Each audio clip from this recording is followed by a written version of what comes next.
Assalamualaikum warahmatullahi wabarakatuh. Perkenalkan, nama saya Magfira, stambuk A25118032. Jadi di sini saya ingin menerangkan materi mengenai kimia pangan karena ini menjadi tugas kami pada mata kuliah tersebut. Adapun materi yang akan saya terangkan yaitu proses pengendalian mikroorganisme dalam bahan pangan. Yang pertama, kita harus mengetahui apa itu tujuan pengendalian mikroorganisme.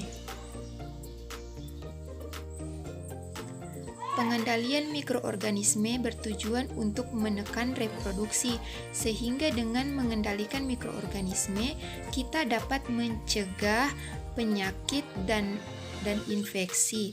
Yang kedua, kita dapat membasmi mikroorganisme pada inang yang terinfeksi. Dan yang ketiga, kita dapat mencegah pembusukan dan perusakan bahan oleh mikroorganisme. Adapun cara yang dilakukan yaitu membunuh mikroorganisme atau membuat kondisi sehingga membuat mikroorganisme tadi tidak dapat tumbuh. Nah, pengendalian mikroorganisme sendiri dia terbagi menjadi dua. Yang pertama, pengendalian mikroorganisme secara fisik, dan yang kedua, pengendalian mikroorganisme secara kimia. Nah, pengendalian mikroorganisme secara fisik dia terbagi lagi menjadi dua. Yang pertama yaitu pengendalian mikroorganisme dengan cara membunuh dengan panas, dan yang kedua dengan radiasi. Penjelasan yang pertama yaitu cara membunuh dengan panas.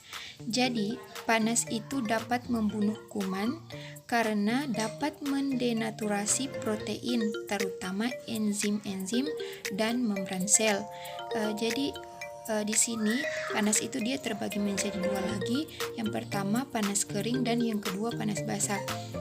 Adapun contohnya yaitu apabila biarkan kuman dalam bentuk liofil, dia di panasan kering akan diperlukan waktu yang lama untuk membunuhnya.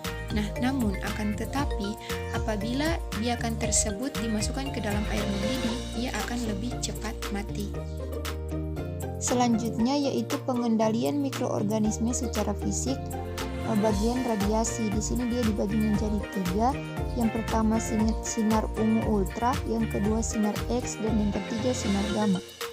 Pengendalian yang kedua yaitu pengendalian mikroorganisme secara kimia. Jadi dia di sini dilihat dari kekuatan dalam memusnahkan mikroba menggunakan bahan kimiawi. Yang pertama, bahan kimiawi tingkat tinggi. Jika mampu mematikan semua jenis mikroba termasuk endospora bakteri, misalnya etilen oksida dan glutaraldehida 2%. Yang kedua yakni bahan kimiawi tingkat menengah. Dia merupakan bahan kimia yang mampu mematikan mikrobakterium tuberkulosis, sehingga disebut juga bahan tuberkulosida. Bahan kimia ini juga mampu melawan virus resisten seperti virus hepatitis dan rhinovirus, tetapi tidak efektif untuk melawan endospora. Yang terakhir yaitu bahan kimiawi tingkat rendah. Dia merupakan bahan kimiawi yang paling efektif terhadap kebanyakan sel vegetatif bakteri dan fungi, tetapi tidak efektif terhadap Mycobacterium tuberculosis, endospora, spora, fungi, dan virus.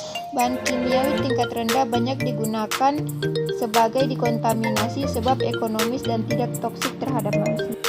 Terima kasih, sampai bertemu di materi-materi berikutnya.